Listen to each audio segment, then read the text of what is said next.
গাজীপুরে দিনে গড়ে একটি খুন, ৬,০০০ নাগরিকের নিরাপত্তায় মাত্র একজন পুলিশ। এক বছরে চট্টগ্রামের ৩ উপজেলায় গুলি সংঘর্ষে নিহত ১৫।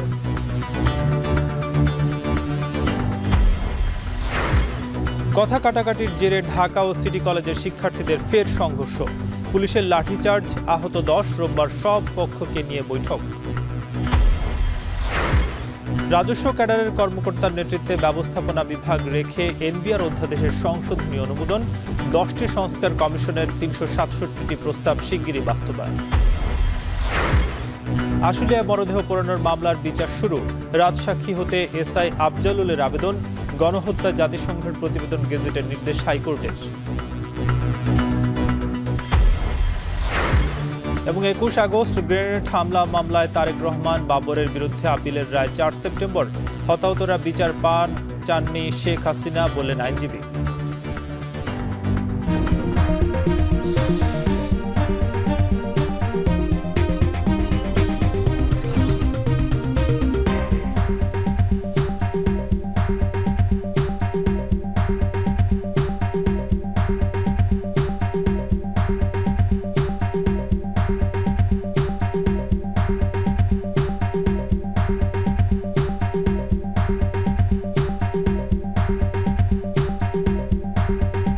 স্বাগত। এখন বিকেলে পুরো আয়োজন জুড়ে সঙ্গে আছি নাজমুস সাকিব। গেল ৭ মাসে গাজীপুরে খুন হয়েছেন ১০৪ জন। এর মধ্যে উপজেলাগুলোতে খুনের ঘটনা ঘটেছে ৬১টি আর নগরীতে ৪৩টি। গড় হিসেবে এই সময়ে দিনে একটি করে খুনের ঘটনা ঘটেছে এই জেলায়। এর সাথে আছে ছিনতাই, চাঁদাবাজি আর উশৃঙ্খল জনতার হাতে বিচারের নামে সহিংসতার ঘটনা। আতঙ্কার উদ্বেগ কাটছে না গাজীপুরবাসীর। জেলার ৬,০০০ নাগরিকের নিরাপত্তায় কাজ করছে মাত্র একজন পুলিশ। এমন পরিস্থিতিতে জিএমপি বলছে বাহিনীর সীমিত সক্ষমতা সত্ত্বেও পরিস্থিতি নিয়ন্ত্রণে কাজ করে যাচ্ছেন তারা। কে এম আখতারুজ্জামানের তোলা ছবিতে হোসেন জাহিদের প্রতিবেদন। স্বামী হারানোর দিন দশেক পরেও শোকের ছায়া থেকে মুক্ত হতে পারছেন না ফরিদা বেগম মুক্তা। ২ সন্তানকে সাথে নিয়ে এলেন গাজীপুর চান্দনা চৌরাস্তার ঠিক সেই জায়গায় যেখানে খুন হন তার স্বামী সাংবাদিক আসাদুজ্জামান তুহিন। আলোচিত এই হত্যাকাণ্ডে এখন পর্যন্ত ৮ জন গ্রেপ্তার হলেও নিরাপত্তা শঙ্কায় দিন কাটছে তার। আশঙ্কা তো অবশ্যই আছে। ওরা যদি জামিনে ছাড়া পায় আমাদের তো বেঁচে রাখবে না, আমাদের একবারে আমাদের পরিবারটা নিঃস্ব করে ফেলবে, সবাইকে শেষ করে ফেলবে। বিচার নিয়ে চাওয়া যে দ্রুত ওদের ফাঁসি হোক, এটুকু চাই আমরা, দ্রুত যাদের ফাঁসি হয়ে যায় তাহলে আমরা একটু নিশ্চিত থাকবো। চান্দনা চৌরাস্তার মতোই গাজীপুরের টঙ্গী স্টেশন রোড, টঙ্গী উড়াল সড়ক, কোনাবাড়ি ও জয়দেবপুর এলাকা এখন অপরাধের হটস্পট। এসব এলাকায় চলতি বছরের জানুয়ারি থেকে জুলাই পর্যন্ত খুন হয়েছেন ৪৩ জন। নগরীর ৮টি থানার মামলার তথ্য বলছে ২০২৪ সালের একই সময়ে হত্যাকাণ্ড সহ অন্যান্য অপরাধের পরিমাণ ছিল তুলনামূলক কম। এসব কারণে সন্ধ্যার পর নিতান্ত জরুরি না হলে ঘর থেকে বের হতে চাইছেন না নগরবাসী। অনেকেই দিনের বেলাতেও একাকী চলতে বোধ করছেন শঙ্কা। ভয় বলতে রাস্তাঘাটে এটা তো আতঙ্কজনকই যে আমি বাসে উঠছি, বাসের জানালার সিটে বসছি, আমার মোবাইলটা আমার হাতে থেকে নাই। পুলিশের টল তেমন একটা দিতে পারে না ভাই, দিতে পারলে তো এরকম ছিনতাইকারী হতো না ভাই, হইতো না, প্রায় ছিনতাইকারী হয় এই জায়গায়। আগের চেয়ে খারাপ হয়েছে, ভালো হয়নি। আর আগে তো এত হইতো না, আর এখন দেশে দেখা গেছে থানায় পুলিশের এখন কেউ আগের মতো ভয় পায় না, এখন ওই সুযোগটাই সবাই নিতেছে আর কি।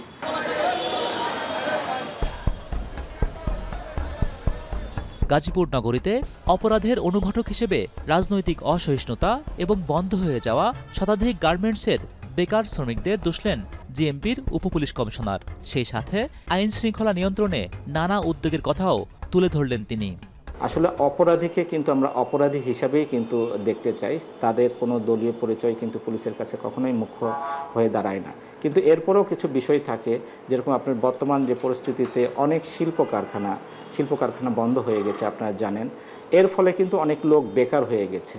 এই বেকারত্বের কারণেও কিন্তু আমাদের কাছে মনে হয়েছে যে অনেক অপরাধ বৃদ্ধি পেয়েছে।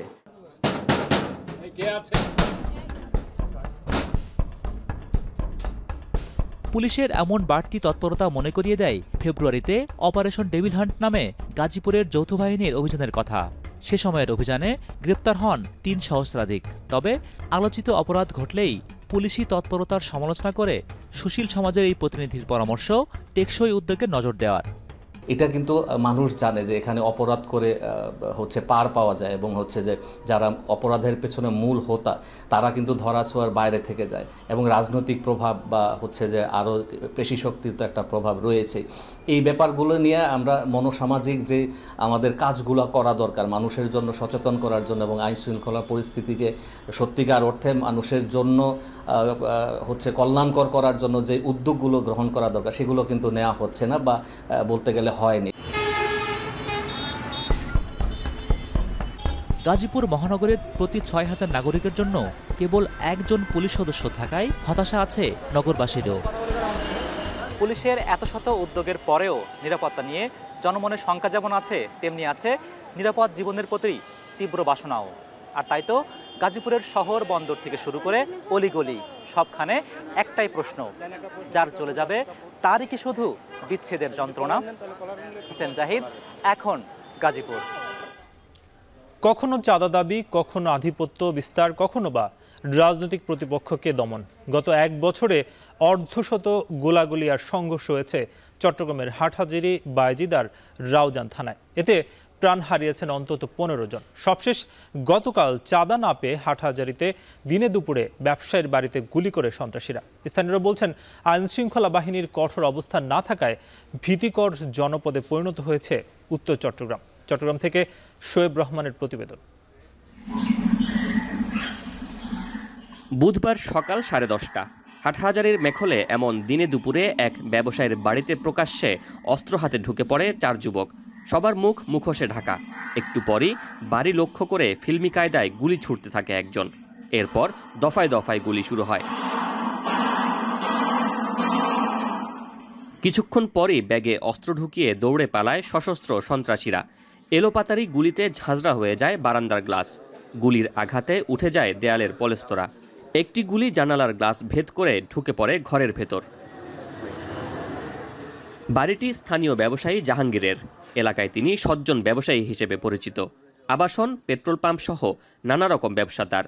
জানান, কয়েকদিন ধরে বিদেশি নম্বর থেকে তার কাছে 50 লাখ টাকা চাঁদা দাবি করে আসছিল একটি গ্রুপ।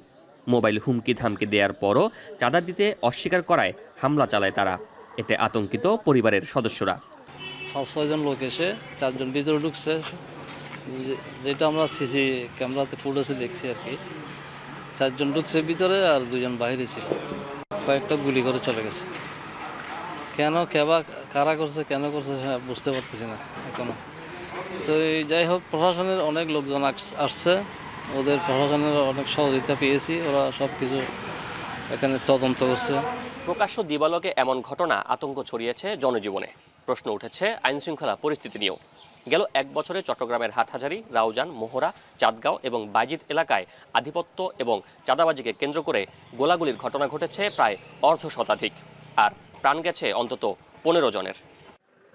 এমন জনবহুল এলাকায় এ ধরনের সন্ত্রাসী কর্মকাণ্ড আগে হয়নি দাবি স্থানীয়দের। এই ফ্যামিলি তো আতঙ্ক আছেই, সাথে সাথে আমাদের গ্রামের প্রত্যেকটা ফ্যামিলি আতঙ্ক। এই আমাদের উত্তর মেঘলে এই ঘটনা আর কোনো জীবনে হয় না, আমরা শুনি নাই, ছোট থেকে আমরা শুনি নাই। ওটার মধ্যে এই দুর্ঘটনাটা কে বা করা করলো, আমাদের প্রশাসনের জন্য সাহায্য, প্রশাসনে ব্যবস্থা নিয়ে যাবে। ঘটনার পরপরই এলাকায় ছুটে যান পুলিশ। শিগগিরই অস্ত্রধারীদের শনাক্ত ও আইনের আওতায় আনার আশ্বাস তাদের। আমরা ঘটনাস্থল পরিদর্শন করেছি, ওখান থেকে সিসিটিভি ফুটেজ পাওয়া গেছে এবং তাদেরকে শনাক্ত করে পরবর্তী আইনগত ব্যবস্থা গ্রহণের জন্য নির্দেশনা দেওয়া হয়েছে এবং সেই অনুযায়ী আমাদের বিভিন্ন ইউনিট কাজ করছে আর কি। স্থানীয়দের অভিযোগ, 5 আগস্টের পর চট্টগ্রাম নগরীর বায়েজিদ, হাটহাজারী, রাউজান থানায় আইনশৃঙ্খলা সবচেয়ে বেশি অবনতি হয়েছে। অথচ সন্ত্রাসীদের বিরুদ্ধে তেমন কোনো শক্ত অবস্থান দেখা যায়নি আইনশৃঙ্খলা রক্ষাকারী বাহিনীর। শোয়েব রহমান, এখন চট্টগ্রাম। কথা কাটাকাটির জেরে ঢাকা কলেজ ও সিটি কলেজের শিক্ষার্থীদের মধ্যে সংঘর্ষের ঘটনায় আহত হয়েছে পুলিশ সহ কয়েকজন শিক্ষার্থী। এ ঘটনায় সায়েন্স ল্যাব এলাকায় অবস্থান নিয়েছে পুলিশ। এ নিয়ে আরও খবর জানাতে যুক্ত হচ্ছেন সহকর্মী ওমর ফারুক। ওমর, জানাবেন যে সংঘর্ষের জেরে এই মুহূর্তে সায়েন্স ল্যাব এলাকার পরিস্থিতি কি এবং দুই কলেজের শিক্ষার্থীদের যে বারবার সংঘর্ষে জড়িয়ে পড়ছে সেটা ঠেকাতে আসলে প্রশাসন কি উদ্যোগ নিয়েছে?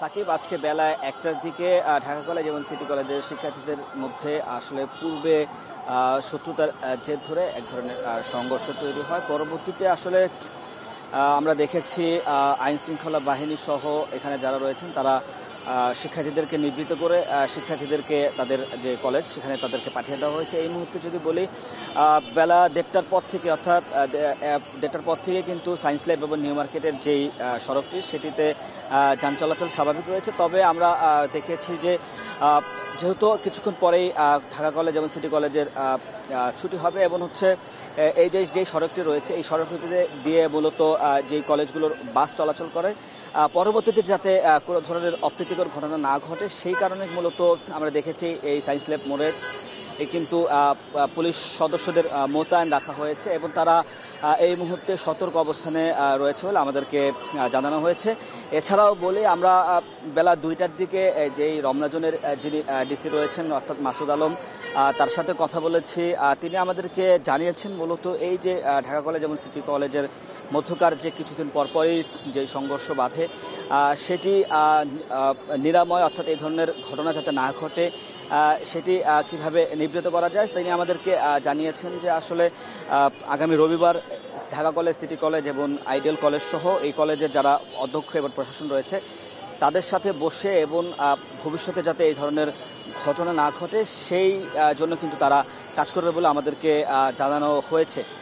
আর আরেকটি বিষয় বলে রাখি, আসলে আজকে যে সংঘর্ষের ঘটনা ঘটেছে এখানে মূলত প্রথমে ঢাকা কলেজ এবং সিটি কলেজের সাথে সংঘর্ষ ঘটে এবং এতে কিন্তু বেশ কয়েকজন শিক্ষার্থী, আমরা পুলিশের সূত্র মতে আমরা জেনেছি যে প্রায় 10 জনের মতো শিক্ষার্থী পুলিশ সহ আহত হয়েছে এবং ঢাকার বিভিন্ন যে সরকারি বেসরকারি হসপিটালগুলো রয়েছে সেখানে তাদেরকে চিকিৎসাধীন রয়েছে। তবে এই মুহূর্তে নিউ মার্কেট এবং সায়েন্স ল্যাবের সার্বিক অবস্থা স্বাভাবিক রয়েছে। তবে সতর্ক অবস্থানে পুলিশ এখানে যথেষ্ট পরিমাণে মোতায়েন রয়েছে। যে কোনো ধরনের অপ্রীতিকর ঘটনা যাতে না ঘটে সেই ব্যাপারে পুলিশের জায়গা থেকে সতর্ক অবস্থানে রয়েছে বলে আমাদেরকে জানানো হয়েছে। সাকিব, এই ছিল সবশেষ। ঢাকা কলেজ এবং সিটি কলেজের মধ্যে যে সংঘর্ষ ঘটেছে সে খবর জানাচ্ছিলেন ওমর ফারুক। ডাকসু নির্বাচনকে কেন্দ্র করে সরব হয়ে উঠেছে ঢাকা বিশ্ববিদ্যালয় ক্যাম্পাস। দীর্ঘদিন পর হওয়া নির্বাচন ঘিরে চলছে আড্ডা আলোচনা। 9টি প্যানেলের পক্ষে বিপক্ষে বিশ্লেষণ করে শিক্ষার্থীরা খুঁজছেন যোগ্য প্রার্থী। তারা বলছেন ক্যাম্পাস ও আবাসিক হলের নানা সমস্যা সমাধান এবং অনিয়ম বন্ধে যারা কাজ করবে তাদেরকেই চান ডাকসুতে। অন্যদিকে সুষ্ঠু ও সুন্দর নির্বাচন উপহার দিতে বদ্ধপরিকর বলে জানান প্রধান নির্বাচন কমিশনার। শাহাদাত অভ্রের প্রতিবেদন। ডাকসু নির্বাচনের আর বাকি মাত্র 18 দিন। মনোনয়নপত্র জমা দিয়ে প্যানেল ঘোষণা করেছে বেশিরভাগ ছাত্র সংগঠন। ক্যাম্পাসে জোরে সোরে চলছে প্রচারণা। মধুর ক্যান্টিন আর ডাকসু যেন তারই কেন্দ্রবিন্দু। এলেই দেখা মিলছে শিক্ষার্থী ও ভোটারদের। ঢাকা বিশ্ববিদ্যালয়ে জুলাই বিপ্লবের নায়করাই এবারের ডাকসু নির্বাচনের জনপ্রিয় মুখ। তাই শিক্ষার্থীদের আকাঙ্ক্ষাটাও একটু বেশি। তবে আবাসিক হলের সমস্যা নিরসন ও শিক্ষার্থীদের নিরাপত্তা নিশ্চিতে যারা কাজ করবে তাদের ভোট দিতে চান ডেভেলপমেন্ট স্টাডিজের সাদিত হোসেন। আমরা সবসময় এটা প্রত্যাশা করি যে আমাদের যে নির্বাচিত সংসদ সদস্যরা হবেন তারা অবশ্যই আমাদের উন্নয়ন এবং অ্যাটলিস্ট আমাদের ওয়েলফেয়ারের জন্য কাজ করবেন, এটাই আমাদের প্রত্যাশা। ডাকসু নির্বাচনে এবার সবচেয়ে বেশি নারী প্রার্থী অংশ নেবে। বড় ভোট ব্যাংক হিসেবেও গুরুত্ব পাবে নারী শিক্ষার্থীরা। তবে সবারই চাওয়া যোগ্য প্রতিনিধি নির্বাচিত হোক। আমাদের বিশ্ববিদ্যালয়ের বিভিন্ন অভ্যন্তরীণ সমস্যাগুলো নিয়ে অতীতে কি কাজ করেছে বা তার ইশতেহারে সে কোন কোন বিষয়গুলোকে তুলে এনেছে এই বিষয়গুলোই আমরা মেইনলি দেখব। ওয়েল রিটেন মাস্টার প্ল্যানটা প্রণীত হবে এবং সেইখানে পরিবেশ এবং প্রাণ এবং শিক্ষার্থীদের নিরাপত্তার ইস্যুটা, হাইজিন বলেন, আবাসনের যেই অত্যন্ত সংকট সেগুলোর অ্যাড্রেস করা থাকবে এবং সেগুলো সবকিছুই হবে প্রকৃতি এবং শিক্ষার্থীদের সহাবস্থান নিশ্চিত করে। এদিকে ডাকসু নির্বাচন কমিশন ফৌজদারি অপরাধে অভিযুক্ত নিষিদ্ধ ঘোষিত ছাত্রলীগ সদস্যদের বিরুদ্ধে পক্ষে ব্যবস্থা না নিলে আন্দোলনে যাবার হুঁশিয়ারি দেয় ছাত্র অধিকার পরিষদ। বৃহস্পতিবার দুপুরে বিশ্ববিদ্যালয়ের মধুর ক্যান্টিনে সংবাদ সম্মেলনে এ দাবি জানান তারা। বলেন, ব্যালট পেপারে নাম, নাম্বারের পাশাপাশি প্রার্থীদের ছবিও লাগানোর দাবি জানান তারা। সচেতন শিক্ষার্থীদের সচেতনতার কারণে তারা আজকে ডাকসু দিতে বাধ্য হচ্ছে। তার মানে একদম নিরপেক্ষভাবে ভালোবেসে যে এই ডাকসু নির্বাচনটা হচ্ছে তা না, পরতে ডাকসু নির্বাচনকে বাধাগ্রস্ত করার জন্য, বানচাল করার জন্য সূক্ষ্ম ষড়যন্ত্রের জাল বিছিয়ে রাখা হয়েছে। কমিশনের পূর্ব ঘোষিত 7টি বিষয় নিশ্চিত করেই মনোনয়নপত্র যাচাই বাছাইয়ের কাজ চলছে বলে জানান প্রধান নির্বাচন কমিশনার। মনোনয়নপত্রগুলো বাছাই করার জন্য আমরা 7টা ক্রাইটেরিয়া কালকে সন্ধ্যায় বিজ্ঞপ্তি আকারে প্রচার করে দিয়েছি। যেগুলো পাবো সেগুলো আমরা খসড়া তালিকা যেটা প্রচার করবো আজকে সেটা হবে। আর যদি এখানে যদি কোনো কিছু ব্যতিক্রম হয়ে যায় তাহলে সেগুলো নিয়ে আমরা কমিশন সিদ্ধান্ত নেব কি করব। এবার সর্বাপেক্ষায় সুষ্ঠু ও সুন্দর ডাকসু নির্বাচন উপহার দেওয়ার আশা প্রকাশ করেন প্রধান নির্বাচন কমিশনার। শাহাদাত অফরো, এখন ঢাকা। জাহাঙ্গীরনগর বিশ্ববিদ্যালয় কেন্দ্রীয় ছাত্র সংসদ ও হল সংসদ নির্বাচনে সেনাবাহিনীর সহায়তা চেয়ে সেনাপ্রধানকে চিঠি দিয়েছে বিশ্ববিদ্যালয় প্রশাসন। আজ দুপুর 2টায় মনোনয়ন ফরম সংগ্রহের সময় শেষ হয়েছে, আর জমা দেওয়ার সময় শেষ হয় বিকেল 4টায়। শেষ দিনে বৃহস্পতিবার 2 শতাধিক শিক্ষার্থী ফরম সংগ্রহ করেন। হুমায়ুন কবিরকে সঙ্গে নিয়ে হাসিব বিল্লার প্রতিবেদন, ক্যামেরায় ছিলেন রিপন হাসান।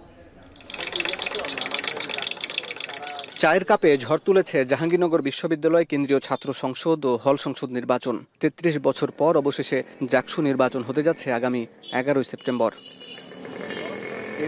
জাহাঙ্গীরনগর বিশ্ববিদ্যালয়ের আবাসিক হল, ফ্যাকাল্টি কিংবা ক্যাফেটেরিয়া, বটতলা, চৌরঙ্গি এখন সরগরম। প্রার্থী, ভোটার, প্যানেল, অধিকার এবং প্রতিশ্রুতি নিয়ে আলাপের ঝড় আর তর্ক বিতর্কই যেন ক্যাম্পাসের উৎসব, যা ছাত্র রাজনীতির সৌন্দর্যের প্রতিচ্ছবি। আমরা আশা করতেছি যে খুবই প্রতিযোগিতামূলক একটা নির্বাচন হবে। ব্যক্তি যদি ক্লিন ইমেজের হয় এবং সে যদি তার অ্যাক্টিভিটি যদি শিক্ষার্থী বান্ধব হয়, সে যদি ভালো কাজ করে ক্যাম্পাসে, অবশ্যই সে এগিয়ে থাকবে। একটি শিক্ষা এবং গবেষণামূলক প্রতিষ্ঠানে নতুনভাবে রূপান্তর করতে পারবে এবং বিশ্ববিদ্যালয়ের মাদক নির্মূলে যারা কাজ করবে আমরা তাদেরকে ভোট দিয়ে নির্বাচিত করব। কোনো শিক্ষার্থীর পিছনে একটি দলীয় সাপোর্ট থাকুক বা না থাকুক, প্রত্যেকটি শিক্ষার্থী জানি তার নিজের জায়গা থেকে স্বতঃস্ফূর্তভাবে অংশগ্রহণ করতে পারে। 11,919টি ভোটের বিপরীতে জাকসুতে মোট 25টি এবং হল সংসদে 13 পদে নির্বাচন হবে। গত সোমবার থেকে মনোনয়ন ফর্ম বিতরণ শুরু করে বিশ্ববিদ্যালয় প্রশাসন। ছাত্র সংগঠনের পাশাপাশি স্বতন্ত্র প্রার্থী হিসাবেও লড়ছেন অনেকে। আমি কোনো দলীয় প্যানেল বা দলীয় কোনো দল, কোনো কুরাম, আমি সেই কোনো কুরামের প্যানেলে যাচ্ছি না। সাধারণ শিক্ষার্থীদের ম্যান্ডেট হচ্ছে আমার আসল প্যানেল। অনেক স্বতন্ত্র প্রার্থী ভাবছেন যে আসলে এই জায়গা থেকে আমি চাইলেও আমার একটা সুযোগ থাকতে পারে, এই জিনিসটা ভাবছে। এই ভাবনাটাই আসলে একটা অন্যরকম ভাবনা, যে তার একটা প্রতিনিধিত্ব করার জায়গা, তার নেতৃত্বের জায়গাটা আসলে এখান থেকে উঠে আসছে। তার সংগঠনের যেই সাপোর্ট, এটাও তাকে আগায় দিবে এবং ব্যক্তি ইমেজও তাকে আগায় দিবে। তবে আমি মনে করি যে এখানে হচ্ছে ব্যক্তি ইমেজটাই হচ্ছে বড় ফ্যাক্টর হইতে পারে। সমন্বিত শিক্ষার্থী জোট নামে প্যানেল দিয়েছে ইসলামী ছাত্র শিবির, যেখানে বিভিন্ন সামাজিক ও সাংস্কৃতিক সংগঠনের নেতারা পদ পেয়েছেন। প্যানেলে আছেন 6 জন নারী শিক্ষার্থীও। প্যানেলে ইসলামী ছাত্র শিবিরের নেতৃবৃন্দের পাশাপাশি অন্যান্য ছাত্র সংগঠনের নেতৃবৃন্দ, বিভিন্ন সামাজিক সাংস্কৃতিক সংগঠনের নেতৃবৃন্দ থাকবে। বিশেষ করে ছাত্রলীগীয় স্টাইলে যে রাজনীতি এবং 5 আগস্টের পরের যে রাজনীতি, দেখেছে যে কিছু ছাত্র সংগঠন আসলে ওই পুরনো কালচার থেকে বের হতে পারে না, কিন্তু ছাত্র শিবির এখানে এক্সেপশনাল ছিল। আমি যে পদ চাচ্ছিলাম সেই কাঙ্ক্ষিত পদ আমাকে ছাত্র শিবির থেকে অফার করা হয়েছে এবং সবকিছু হিসাব নিকাশ করে আমার মনে হলো যে এই প্যানেলে দাঁড়ালে আমার জেতার সম্ভাবনা অনেক বেশি। অভ্যুত্থানে গুরুত্বপূর্ণ ভূমিকা রাখা শিক্ষার্থীদের নিয়ে আলাদা প্যানেল ঘোষণা করেছে বাংলাদেশ গণতান্ত্রিক ছাত্র সংসদ। যদিও কাঙ্ক্ষিত পদ না পেয়ে ফেসবুক পোস্টে পদত্যাগ করেছেন দলটির কেউ কেউ। আমরা কোনো রাজনৈতিক দলের সাথে জোটভুক্ত হচ্ছি না। আমরা বিশ্ববিদ্যালয়ে সচেতন শিক্ষার্থীদের আমাদের জোটে নিয়েছি, যারা দীর্ঘদিন ধরে বিশ্ববিদ্যালয়ের শিক্ষার্থীদের অধিকার আদায়ের জন্য কাজ করেছে। এদিকে গতকাল থেকে টানা 16 ঘন্টার বৈঠকেও ছাত্র দলের প্রার্থী নিয়ে সমঝোতা হয়নি। জাকসু এবং হল সংসদের প্যানেল সেটি ইতিমধ্যে আমরা চূড়ান্ত করেছি, কিন্তু ঘোষণা করি নাই। আমরা ঘোষণাটি হয়তো খুব শীঘ্রই আমরা ঘোষণা করব। আর এখন পর্যন্ত আমরা নির্বাচন হল সংসদ এবং জাকসু কেন্দ্রীয় সংসদে আমরা এককভাবে নির্বাচন করব। আসন্ন জাকসু ও হল নির্বাচনকে কেন্দ্র করে বিশ্ববিদ্যালয়ের নিরাপত্তা জোরদারের অংশ হিসাবে 3 দিন সেনা মোতায়েনের উদ্যোগ নিয়েছে জাকসু নির্বাচন কমিশন। এ লক্ষ্যে সেনাপ্রধানকে চিঠি দেওয়া হয়েছে। জাকসু নির্বাচন এবং হল ইউনিয়ন নির্বাচন 21টি হলের নির্বাচনকে যথাযথভাবে সম্পন্ন করার জন্য আমরা প্রতিজ্ঞাবদ্ধ, আমরা সচেষ্ট। আমাদের শিক্ষার্থীরা আমাদেরকে প্রতিনিয়ত সহযোগিতা করে যাচ্ছেন। নির্বাচনকে কেন্দ্র করে 13 সেপ্টেম্বর পর্যন্ত ক্যাম্পাসে সব ধরনের সভা সমাবেশ, অনুষ্ঠান, কর্মসূচি ও মোটরসাইকেল চলাচল নিষিদ্ধের সিদ্ধান্ত নিয়েছে বিশ্ববিদ্যালয় প্রশাসন। হাসিব বিল্লাহ, এখন সাভার। রাজস্ব নীতি বিভাগ, উন্মুক্ত ও ব্যবস্থাপনা বিভাগের শীর্ষ পদে রাজস্ব ক্যাডারে কর্মকর্তা নিয়োগ দেওয়ার বিধান রেখে এনবিআরকে 2 ভাগ করে জারি করা অধ্যাদেশের সংশোধনী অনুমোদন দিয়েছে উপদেষ্টা পরিষদ। সকালে তেজগাঁওয়ে প্রধান উপদেষ্টার কার্যালয়ে উপদেষ্টা পরিষদের বৈঠকটি অনুষ্ঠিত হয়। এছাড়া বৈঠকে কূটনৈতিক ও সরকারি কর্মকর্তাদের জন্য বাংলাদেশ ও পাকিস্তানের মধ্যে ভিসাবিহীন সফরে 5 বছর মেয়াদী চুক্তির অনুমোদন দেওয়া হয়। এছাড়া 10 সংস্কার কমিশনের 367টি সংস্কার প্রস্তাব আশু বাস্তবায়নের সিদ্ধান্ত নিয়েছে অন্তর্বর্তীকালীন সরকার। বিকেলে বৈঠকের সিদ্ধান্ত জানান প্রেস সচিব শফিকুল আলম। এনবিআর এর ক্ষেত্রে যেটা হচ্ছে যে কোনো ক্যাডার থেকে আনতে পারবেন, যিনি সচিব হবেন, 2টা উইং তো সেটা, বাট সেক্ষেত্রে আমরা দেখছি হলো তার যোগ্যতা, অভিজ্ঞতা এবং তাকে ন্যায্যতার ভিত্তিতে তাই সিলেকশনটা হবে। ইসি সচিবালয় প্রধান নির্বাচন কমিশনারের সাথে বৈঠকে বসেছেন জামায়াত ইসলামের নেতারা। এই মুহূর্তে সেখানে আছেন সহকর্মী বিলায়েত হোসাইন, যুক্ত হব তার সঙ্গে। বিলায়েত, জানাবেন যে বৈঠকে কি কি বিষয়ে আলোচনা হতে পারে এবং কি খবর আছে সবশেষ?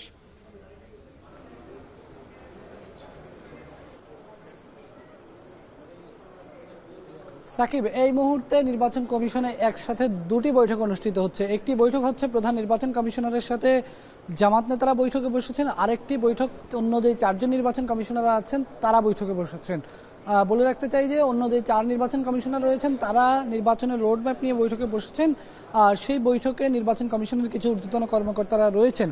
বিশেষ করে আগামী জাতীয় সংসদ নির্বাচনের পথ নকশা, রোডম্যাপ কিভাবে প্রণয়ন করা হবে, কোন সময়ের মধ্যে কোন কাজটি নির্বাচন কমিশন করতে চায়, কখন তফসিল ঘোষণা হবে, কখন সীমানা পুনর্নির্ধারণ কাজ শেষ হবে, ভোটার তালিকা হালনাগাদ কবে শেষ হবে, নির্বাচনের ভোট কেন্দ্রগুলো কবে নাগাদ সাজানো হবে এবং সর্বশেষ তফসিল ঘোষণা কবে হবে এবং ভোট গ্রহণ কবে হবে, এই পুরো যে কর্মযজ্ঞটি, এই কর্মযজ্ঞটি পরতে পরতে একটার পর একটা সাজানোর যে কাজটি, সেই কাজটি নিয়ে বৈঠকে বসেছে 4 জন নির্বাচন কমিশনার। এই ফাঁকেই কিন্তু প্রধান নির্বাচন কমিশনারের সাথে আলাদাভাবে বৈঠকে বসেছে জামাত ইসলামের নেতারা।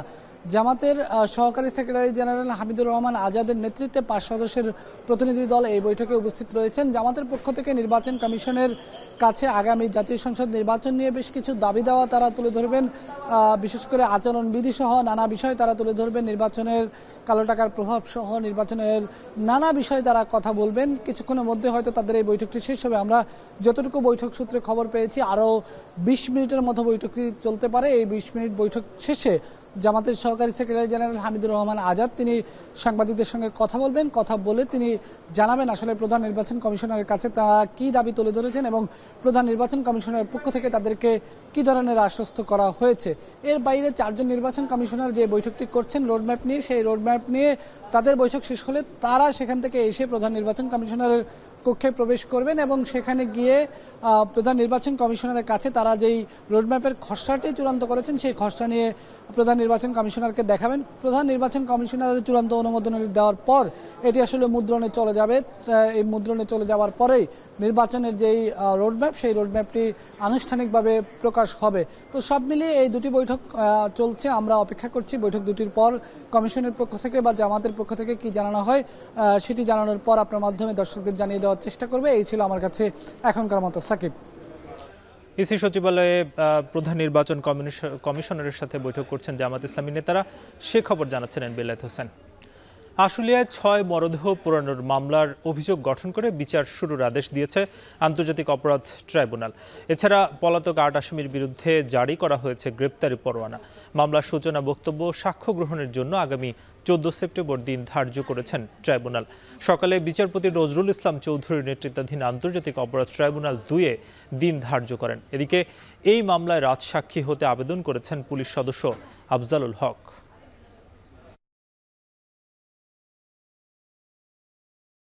তাদের বিরুদ্ধে আনুষ্ঠানিকভাবে এই 5ই আগস্টে 6 জনকে গুলি করে হত্যা এবং অমানবিকভাবে পুড়িয়ে দেওয়ার দায়ে তাদের বিরুদ্ধে অভিযোগ গঠন হয়েছে।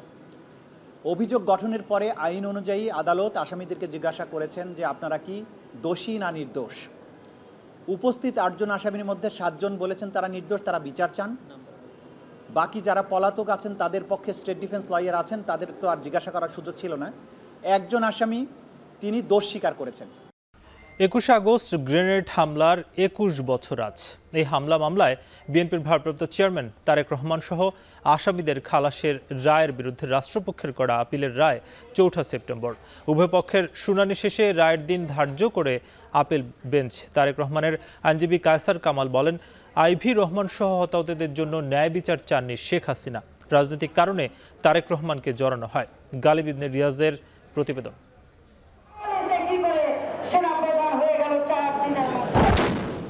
2004 সালের 21 আগস্ট বঙ্গবন্ধু এভিনিউয়ে আওয়ামী লীগের সমাবেশে গ্রেনেড হামলায় শেখ হাসিনা অল্পের জন্য বেঁচে গেলেও আওয়ামী লীগের মহিলা বিষয়ক সম্পাদক আইভি রহমান সহ 24 জন নিহত হন।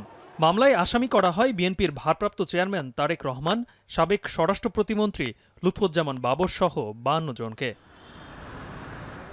বৃহস্পতিবার প্রধান বিচারপতি ডক্টর সৈয়দ রিফাত আহমেদের নেতৃত্বে আপিল বেঞ্চ 6 দিনের শুনানি শেষে এই মামলার নিষ্পত্তির তারিখ দেন।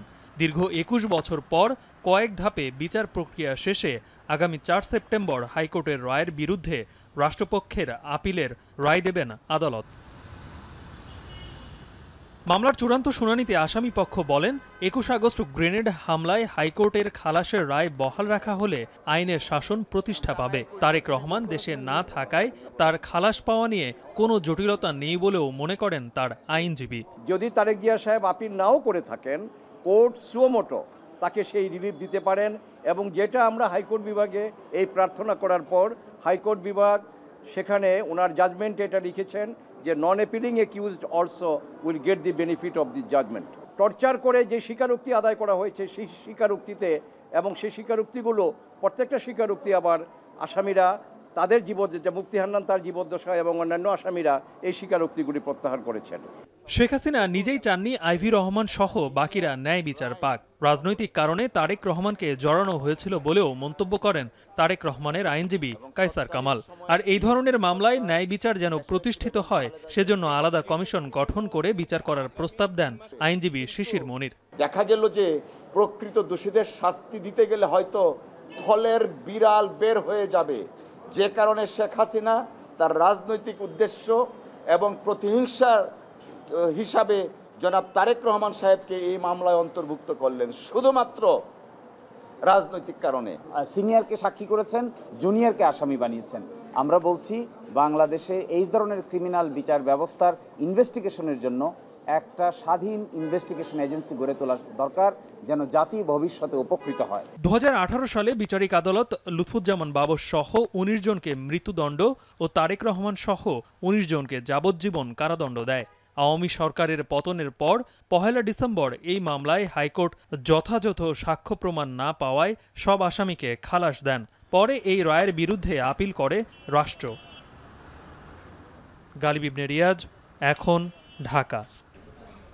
আন্তর্জাতিক অপরাধ ট্রাইব্যুনালে শেখ হাসিনার বিচার চাইলেন দেলোয়ার হোসেন সাঈদীর মামলার তৎকালীন সরকার পক্ষের সাক্ষী সুখরঞ্জন বালী। বৃহস্পতিবার ট্রাইব্যুনালে হাজির হয়ে প্রসিকিউশনের কাছে গুম নির্যাতনের অভিযোগ করেন তিনি। অভিযোগে সাবেক প্রধানমন্ত্রী শেখ হাসিনাকে প্রধান আসামি করা হয়। এছাড়াও সাবেক প্রধান বিচারপতি সুরেন্দ্র কুমার সিনহা সহ 32 জনের নাম উল্লেখ করা হয়। সুখরঞ্জন বালী দাবি করেন, সাঈদীর বিরুদ্ধে সাক্ষ্য দিতে নানা নির্যাতন করে তৎকালীন সরকার। ট্রাইব্যুনাল থেকে বের হওয়ার মুহূর্তে তাকে সাদা মাইক্রোবাসে তুলে নিয়ে 3 মাসের বেশি আটকে রাখা হয়। পরে ভারতে নিয়ে বসিরহাটে বন্দী রাখা হয় 5 বছর। এই ঘটনায় জড়িতদের বিচার দাবি করেন তিনি।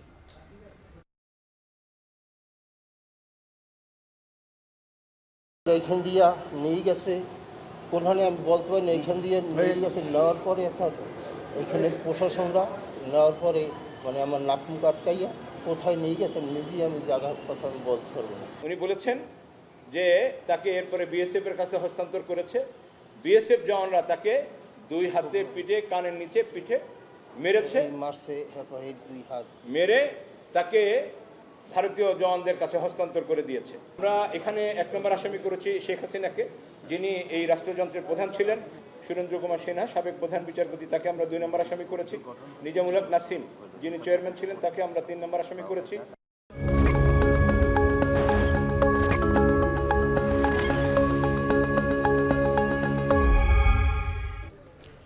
ডেঙ্গু এখন আর রাজধানীর মধ্যে সীমাবদ্ধ নেই। ঢাকা এবং ঢাকার বাইরে ডেঙ্গু রোগী বাড়ছে সমান তালে। সামনের দিনগুলোতে ডেঙ্গু পরিস্থিতির অবনতি ঠেকাতে স্বাস্থ্যসেবাকে বিকেন্দ্রীকরণ করার পরামর্শ জনস্বাস্থ্য বিশেষজ্ঞদের। শম্পা বিশ্বাসের প্রতিবেদন। আগস্টে রাজধানীতে ডেঙ্গু রোগীর সংখ্যা বাড়ছে হু হু করে। প্রতিদিন গড়ে শতাধিক রোগী হাসপাতালে ভর্তি হচ্ছে। বিগত কয়েকদিনে হাসপাতালের চিত্র আরও ভয়াবহ হয়েছে। তবে ডেঙ্গু এখন আর রাজধানীর মধ্যে সীমাবদ্ধ নেই। একটা সময় ছিল যখন ৮০% বেশি ডেঙ্গু রোগী হতো ঢাকার 2 সিটিতে। তবে চলতি বছর পাল্টে গেছে সেই চিত্র। এখন ঢাকা এবং ঢাকার বাইরে রোগী বাড়ছে সমান তালে। চলতি বছর ডেঙ্গুতে আক্রান্তের যে তথ্য স্বাস্থ্য অধিদপ্তর তুলে ধরেছে তা বিশ্লেষণ করে দেখা যায় ১ জানুয়ারি থেকে ১০ আগস্ট পর্যন্ত আক্রান্ত ২৪,১৮৩ জনের মধ্যে ১৮,৮৩৭ জনই ঢাকার বাইরের বাসিন্দা। তাই জনস্বাস্থ্য বিশেষজ্ঞদের পরামর্শ, ডেঙ্গু নিয়ন্ত্রণে শহর থেকে গ্রাম সকল পর্যায়ে স্বাস্থ্যসেবাকে বিকেন্দ্রীকরণ করার। ডেঙ্গু দূর করার জন্য একদিকে যারা রোগী হয়ে গেছে তাদের দ্রুত শনাক্ত করে তাদেরকে চিকিৎসার আওতায় আনা। সবাইকে আইসিইউতে নিতে হবে তা তো না। প্রাথমিক চিকিৎসা, মাধ্যমিক চিকিৎসা আর সর্বোচ্চ ৩য় পর্যায়ের চিকিৎসা। এই স্বাস্থ্য ব্যবস্থাটা যে আমাদের সম্পদ আছে, এটা বিকেন্দ্রীকরণ করলে কিন্তু এটা হয়ে যায়। আমাদের সব জায়গায় ডাক্তার প্রয়োজন নেই, স্বাস্থ্যকর্মী যথেষ্ট, কোনো জায়গায় নার্স যথেষ্ট। এছাড়া মশা কিংবা রোগ নিয়ন্ত্রণে সবাইকে দায়িত্ব নেওয়ার পরামর্শ দেন এই বিশেষজ্ঞ। কোনো একক প্রতিষ্ঠান ডেঙ্গু নিয়ন্ত্রণ করতে পারবে না জানিয়ে এই বিশেষজ্ঞ ডেঙ্গুর বর্তমান অবস্থাকে জরুরি অবস্থা বলে ঘোষণা দেওয়ারও পরামর্শ দেন। এখন তো আপনি স্বাস্থ্যকে জিজ্ঞেস করেন, তারা বলবে আমরা চিকিৎসা দিচ্ছি, মশা নিয়ন্ত্রণ তো আমার দায়িত্ব না। আবার আপনি যারা স্থানীয় সরকার কর্তৃপক্ষ বলবে যে আমরা তো মশা নিয়ন্ত্রণে কাজ করছি, রোগীর চিকিৎসা ঠিকমতো হচ্ছে না। কাজেই ফাঁক দিয়ে মানুষ কিন্তু মারা যাচ্ছে। কাজে একটা একক কর্তৃপক্ষ দরকার যারা সমন্বয় করবে। কোনো একটা সংস্থা, কোনো একটা হাসপাতাল একা রোগী নিয়ন্ত্রণ এবং মশা নিয়ন্ত্রণ করা হচ্ছে না তো, প্রতি বছরই তো একইভাবে চলছে। কাজেই এই কাজটার জন্য স্বাস্থ্য মন্ত্রণালয়, স্থানীয় সরকার মন্ত্রণালয়, পরিবেশ মন্ত্রণালয়, আরও যেসব মন্ত্রণালয় প্রয়োজন সবগুলো মিলে একটা সমন্বিত কেন্দ্র দরকার। এদিকে রাজধানীতে মশক নিয়ন্ত্রণে নতুন উদ্যোগ সহ ভ্রাম্যমাণ আদালত পরিচালনার কথা জানিয়েছে ঢাকার 2 সিটি কর্পোরেশন। শম্পা বিশ্বাস, এখন, ঢাকা। গাজা সিটি দখলে প্রথমবারের মতো সামরিক অভিযান শুরু করল ইসরায়েলি বাহিনী। এই অভিযান পরিচালনায় ৬০,০০০ রিজার্ভ সেনাকে ফিরিয়ে আনা হয়েছে। এই বিপুল সংখ্যক সেনা আগামী সেপ্টেম্বরের শুরুতে মাঠে কাজ করবে। হামাসের অভিযোগ, যুদ্ধবিরতির শর্ত মেনে নেওয়ার পরও নিরপরাধ বেসামরিক ফিলিস্তিনিদের ওপর নৃশংসতা চালিয়ে যাচ্ছে ইসরায়েলিরা। গেল সপ্তাহে গাজা সিটি দখলের ঘোষণা দিয়ে বাসিন্দাদের অন্যত্র সরে যাওয়ার নির্দেশ দেয় নেতানিয়াহু সরকার। তবে ইসরায়েলের এমন পরিকল্পনার তীব্র নিন্দা জানিয়েছে ফ্রান্স সহ বিভিন্ন দেশ ও আন্তর্জাতিক সংস্থা। ফরাসি প্রেসিডেন্ট এমানুয়েল ম্যাক্রো সতর্ক করেছেন, গাজা সিটি দখলের পরিকল্পনা সবার জন্যই বিপর্যয় ডেকে আনবে। এক টেলিভিশন ভাষণে ইসরায়েলি প্রতিরক্ষা বাহিনীর মুখপাত্র জানান, গাজা সিটি থেকে হামাসের অস্তিত্ব মুছে ফেলতে চলবে সামরিক অভিযান। ইসরায়েলের প্রধানমন্ত্রী বেনিয়ামিন নেতানিয়াহু ও সাবেক প্রতিরক্ষা মন্ত্রী ইয়োভ গ্যালোন্টের বিরুদ্ধে গ্রেপ্তারি পরোয়ানা, যার জেরে আন্তর্জাতিক অপরাধ আদালত আইসিসির 2 বিচারক এবং 2 প্রসিকিউটরের ওপর নিষেধাজ্ঞা দিল যুক্তরাষ্ট্র। গাজায় যুদ্ধাপরাধের দায়ে যুক্তরাষ্ট্র এবং ইসরায়েলিদের বিরুদ্ধে অবৈধ পদক্ষেপ নেওয়ার অভিযোগে আইসিসির 4 কর্মকর্তার বিরুদ্ধে বুধবার এ নিষেধাজ্ঞা দিয়েছে মার্কিন পররাষ্ট্র দপ্তর।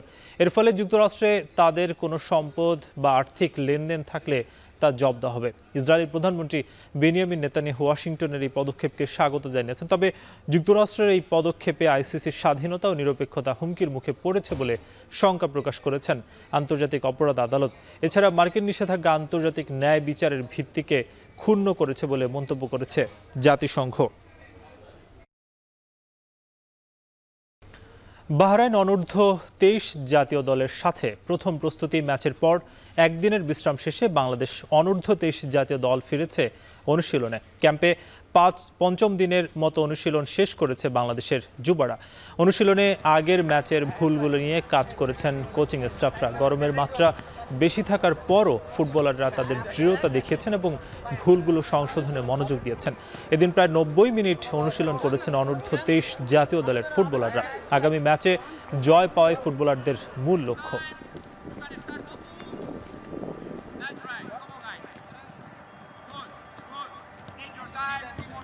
আজকে ভালো ট্রেনিং হয়েছে আমাদের। গত ম্যাচে যে আমাদের মিস্টেকগুলো ছিল সেই মিস্টেকগুলো নিয়ে আজকে কোচ কাজ করছে। তো আলহামদুলিল্লাহ এখানে অনেক গরমের মধ্যেও আমরা কষ্ট করে যাচ্ছি, তো এটা মনে করতেছে আমাদের জন্য একটা ভালো দিক। আমাদের ভুলগুলো ছিল, আমরা ওই ভুলগুলো নিয়ে আজকে আমরা কাজ করেছি এবং গতকালকে আমাদের রিকভারি সেশন ছিল। তো হচ্ছে আমাদের নেক্সট ম্যাচে আমরা মানে যেরকম গেম প্ল্যানিং নিয়ে খেলবো বা যেরকম আমাদের গত ম্যাচে ভুল টুটি ছিল আমরা ওইগুলো নিয়ে আজকে কাজ করছি। ইভেন আজকে আমাদের ট্রেনিং সেশনটা অনেক ভালো গেছে। আজকে মূলত ওই ম্যাচের ভুলভ্রান্তিগুলো নিয়ে কাজ করার চেষ্টা করেছে কোচ এবং ছেলেদেরকে বোঝানোর চেষ্টা করেছে আসলে আমাদের দুর্বলতাগুলো, এবং ওগুলো নিয়ে কাজ হয়েছে এবং আলহামদুলিল্লাহ ছেলেরা ভালো কাজ করেছে। শেষ করছে এখন বিকেল, তার আগে শিরোনামগুলো আরও একবার। গাজীপুরে দিনে গড়ে একটি খুন, ৬,০০০ নাগরিকের নিরাপত্তায় মাত্র একজন পুলিশ। ১ বছরে চট্টগ্রামের ৩ উপজেলায় গুলি সংঘর্ষে নিহত ১৫। কথা কাটাকাটির জেরে ঢাকা ও সিটি কলেজে শিক্ষার্থীদের ফের সংঘর্ষ, পুলিশের লাঠিচার্জ, আহত ১০। রোববার সব পক্ষকে নিয়ে বৈঠক। রাজস্ব ক্যাডারের কর্মকর্তার নেতৃত্বে ব্যবস্থাপনা বিভাগ রেখে এনবিআর অধ্যাদেশের সংশোধনী অনুমোদন। 10টি সংস্কার কমিশনের ৩৬৭টি প্রস্তাব শিগগিরই বাস্তবায়ন। আশুলিয়ায় মরদেহ পোড়ানোর মামলার বিচার শুরু, রাজসাক্ষী হতে এসআই আফজালুলের আবেদন। গণহত্যায় জাতিসংঘের প্রতিবেদন গেজেটের নির্দেশ হাইকোর্টের। ২১শে আগস্ট গ্রেনেড হামলা মামলায় তারেক রহমান বাবরের বিরুদ্ধে আপিলের রায় ৪ সেপ্টেম্বর।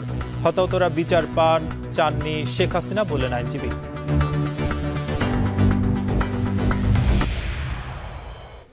এই ছিল এখন বিকেলের আয়োজন। এখন টেলিভিশন ওয়েবসাইটে দেখুন এখন.টিভি। এছাড়া ফেসবুকে যুক্ত হতে পারেন facebook.com/tv.এখন। ইউটিউবেও দেখতে পারেন youtube.com/c/এখন টিভি।